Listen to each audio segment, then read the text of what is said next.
One, we acknowledge Mr. Ruto's olive branch for a dialogue on key issues raised by Azimio la Umoja. To us, this is a positive development. Two, we agree that a balanced parliamentary process, co-chaired by both sides and backed by experts from outside, should proceed. In our view, this committee must be composed with immediate effect, with strict deadlines for resolving the crisis facing the country. 4. In accepting the call for the dialogue, we ask that all arrests and prosecutions related to our demonstrations be stopped with immediate effect. In view of the foregoing, we stand down our demonstrations for Monday, that is tomorrow, April 3rd, 2023. 6.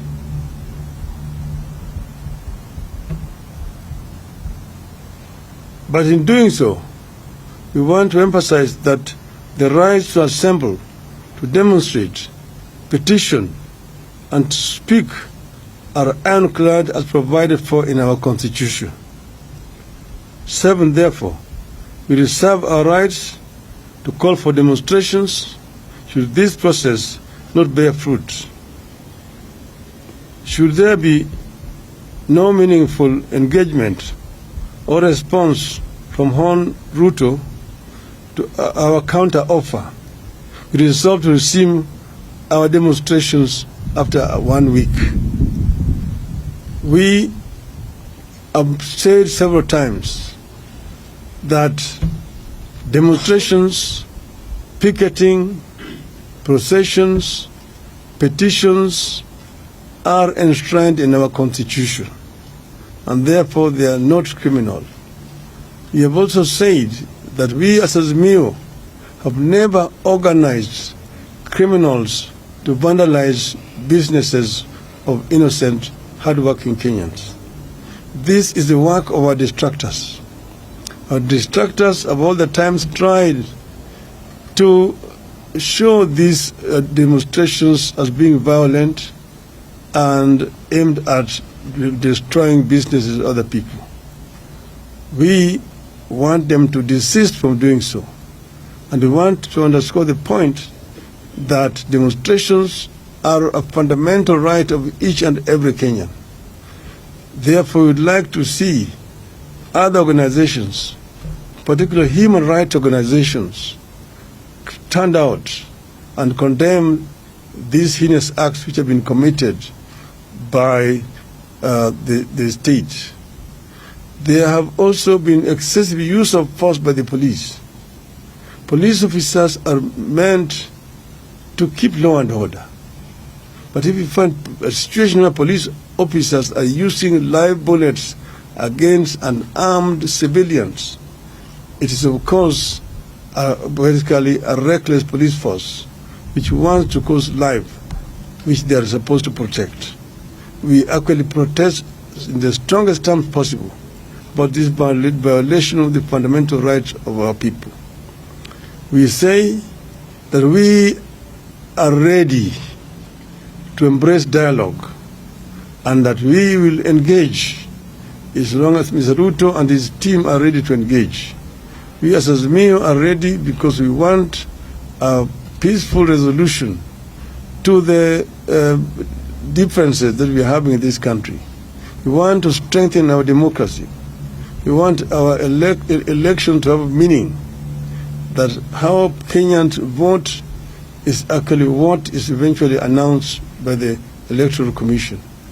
And we have also said that we do not want to see the 4 commissioners who had said no to be sacrificed. We want those commissioners to be reinstated so that we can be able to move in as a country in a one and a united way. So we are ready as Azimio. I'm saying in conclusion, we were ready to engage. We will engage without any kind of coercion in whatever way. And this process could start as early as tomorrow. I thank you. Thank you.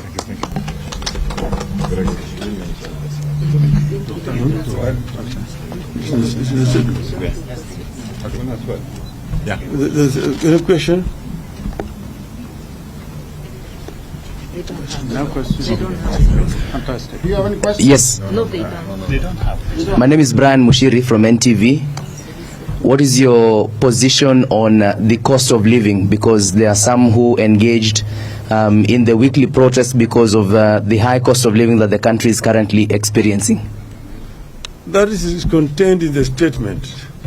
You have stated clearly as one of our irreducible minimum demands. And we are saying that when we engage in a bipartisan manner, we will raise this issue of the cost of living so that we can be able to alleviate the suffering of our people. You have said that at times like this, we should go back to subsidies which were being applied by the former regime so that the cost of living can come down to the majority of our people. So that is not compromisable. It is one of our irreducible minimums. Thank you. Good. Thank you. Thank you very much. Well done.